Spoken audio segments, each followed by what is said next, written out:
aussi des espaces du type balcon ou loggia. Et cette tour a été également relookée au niveau de sa désignation, de son nom, puisque Tour Suisse apparaît maintenant en très gros. Et c'est un nouveau bailleur social qui est intervenu. Là aussi, c'est une pratique courante dans la politique de la ville, de diversification des bailleurs sociaux. C'était Nantes Habitat qui était très très dominant, à 90% dans le quartier. Donc, on a ouvert la porte à d'autres bailleurs de standing plus élevé. Et d'où cette réhabilitation qui est sans doute la plus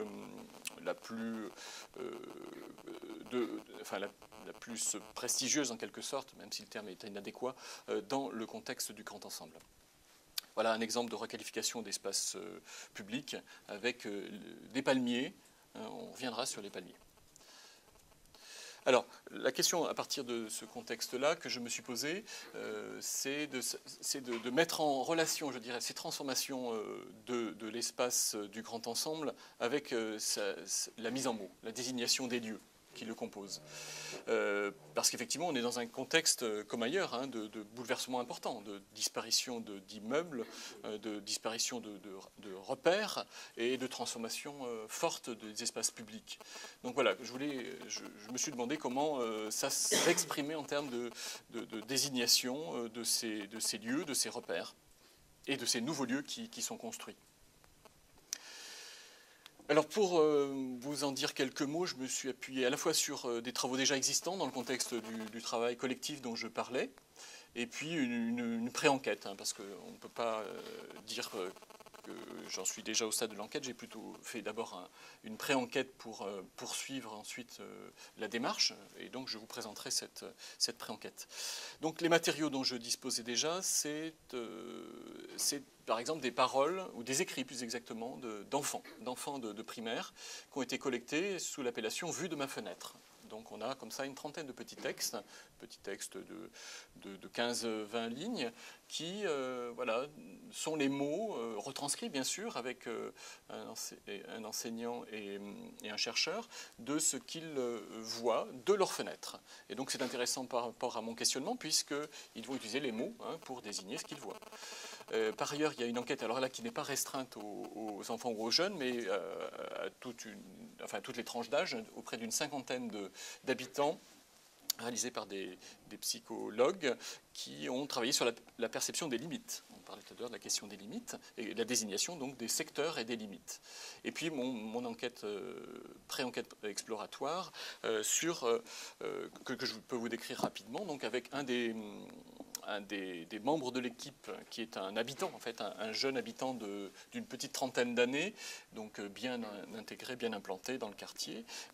Donc on s'est installé une petite demi-journée dans un café et il m'a attrapé des jeunes qu'il connaissait et nous avons discuté autour de photos. Que j'ai localisées sur cette carte-là. Une photo, donc, des photos que j'avais choisies en fonction des entretiens préalables que j'avais réalisés pour commencer à comprendre comment se structure le quartier dans les représentations, mais aussi en lisant l'enquête sur la perception des limites. Donc, une photo, si je prends la terminologie officielle, dans ce qu'on appelle l'amont, la partie amont, et une photo dans ce qu'on appelle la partie centre-aval, et là ce sont les termes opérationnels du projet urbain, et une photo en dehors de cette délimitation très nette du grand ensemble, dans un quartier que la ville appelle Malakoff, ou en tout cas aimerait désigner sous l'appellation large de Malakoff, en intégrant donc le secteur qui va jusqu'à la gare, qui est en cours de transformation, urbanisation, construction de logements et implantation de bureaux.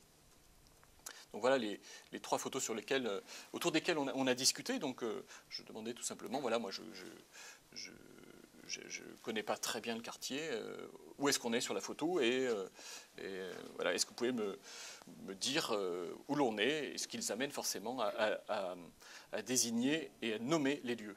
Alors première photo que j'ai utilisée, donc celle qui est ici, dans un secteur qui a été le premier réhabilité. Premier réhabilité avec aussi des démolitions. Donc, vous avez vu tout à l'heure l'image de la tour suisse, qui est l'exemple un peu phare. Elle est ici très précisément. Si je si j'ai accès à la petite flèche ici, voilà. Donc le secteur réhabilité en premier, qu'on peut voir ici, donc vu du sol, avec des espaces d'accueil des enfants et des espaces donc, qui ont été paysagés. Alors ce quartier-là, ce secteur-là du quartier, donc désigné en termes d'amont par les acteurs de la politique de la ville, est désigné par tous les interlocuteurs qui sont passés cet après-midi-là à notre table par Palm Beach. Voilà, nous sommes ici à Palm Beach. Et ce qui m'avait frappé, c'est que j'avais déjà collecté cette appellation en discutant avec les chercheurs qui pratiquent le terrain en continu, et ça avait contrasté fortement avec une visite que j'avais faite avec la chef de projet du contrat de ville, lors d'un de ces colloques qui mettent en scène le quartier et ses transformations. Et donc nous avions fait une visite avec cette actrice majeure du GPV, et à aucun moment ce type d'appellation n'était sorti. On était bien resté dans les termes d'amont, d'aval dont je vous parlais. Voilà, le décollage était évidemment flagrant, et donc j'ai voulu le vérifier et voir collecter d'autres appellations. Donc ici, nous sommes à Palm Beach, dans cette partie centrale, qui, elle, est en cours de transformation. On devine ici des barrières de chantier, de travaux. Des tours ont déjà disparu, mais celles qui subsistent n'ont pas été transformées. On peut encore reconnaître les mosaïques d'origine, même si elles sont, quand on regarde un peu plus près, extrêmement dégradées. Ici, donc, nous sommes... Alors, deux termes ressortent, soit dans le 9-3, effectivement, qui est la référence nationale, soit dans le Bronx. Et puis donc la troisième photo, qui était prise délibérément en dehors de cet espace-là, avec des petites tours, du petit collectif. Là, il est clair qu'on n'est pas du tout à Malakoff. La stratégie municipale souhaitant élargir l'appellation à ce quartier en cours de construction ne fonctionne pas, en tout cas du point de vue des habitants du grand ensemble. Voilà, très rapidement, je schématise ces collectes d'expressions au cours de cet échange au bistrot qui se trouve en plein cœur du quartier. Je ne l'ai pas localisé, on est dans le centre commercial qui est au centre, voilà, plein centre.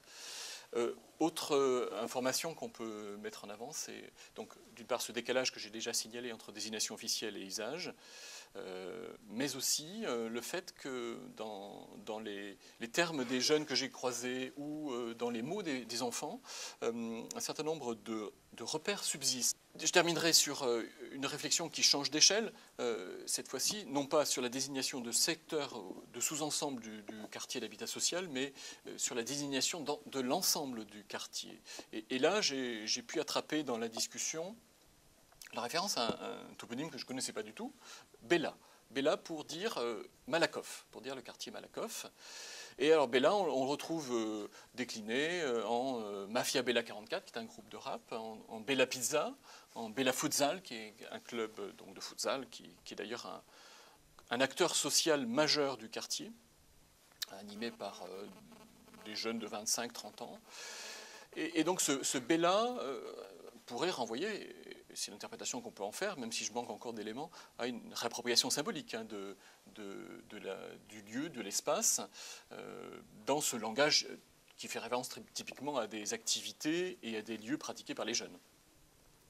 Et Bella, c'était tellement dans l'air du temps, à un certain moment, que m'a-t-on raconté, il y a eu lors d'une réunion avec les acteurs institutionnels sur le projet urbain, la tentation de ces acteurs de s'emparer de ce nouveau nom, en se disant, oui, c'est peut-être intéressant d'aller dans le sens de ce langage jeune, et pourquoi pas de faire évoluer la désignation du quartier. Et c'est là qu'est intervenu un des chercheurs avec lequel je me suis mis en relation, en disant, mais faites attention, Bella, vous ne savez pas d'où ça vient. Bella, c'est d'abord dans le langage des dealers, pour éviter de désigner le quartier. Voilà, c'était un masque en quelque sorte, et ce masque est devenu, en tout cas dans cette frange de la population, un emblème, une référence. Voilà, donc ça a un petit peu refroidi effectivement la tentation de réutiliser le terme de Bella.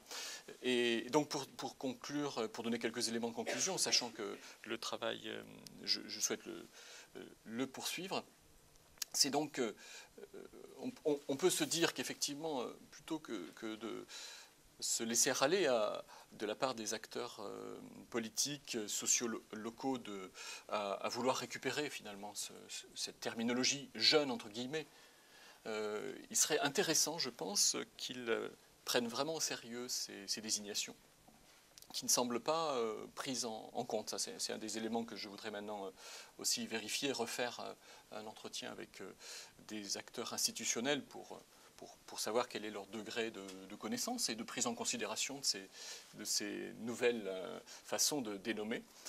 Mais en tout cas, il serait intéressant effectivement de les prendre en compte et au sérieux parce qu'ils révèlent effectivement une conscience assez intime et forte hein, d'une construction d'un quartier à deux vitesses. Hein, et cela, c'est effectivement pas très bien perçu, pas très bien vécu. Il y a de la frustration chez ceux qui sont dans le chantier depuis des années, hein, puisque effectivement c'est la temporalité d'un projet de cette ampleur. Mais de voir que dans d'autres secteurs du quartier, c'est devenu beaucoup plus reluisant et présentable, effectivement, renforce hein, ce sentiment de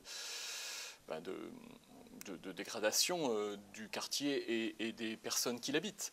Hein, donc là, il y a par ce calendrier, qui est peut-être lui inévitable, mais aussi par le fait d'avoir une stratégie très claire, hein, peut-être de valorisation plus forte d'un des secteurs du quartier, eh bien, tout cela se traduit par cette mise en mots, effectivement, du quartier de Malakoff. Voilà, je vous remercie de votre attention.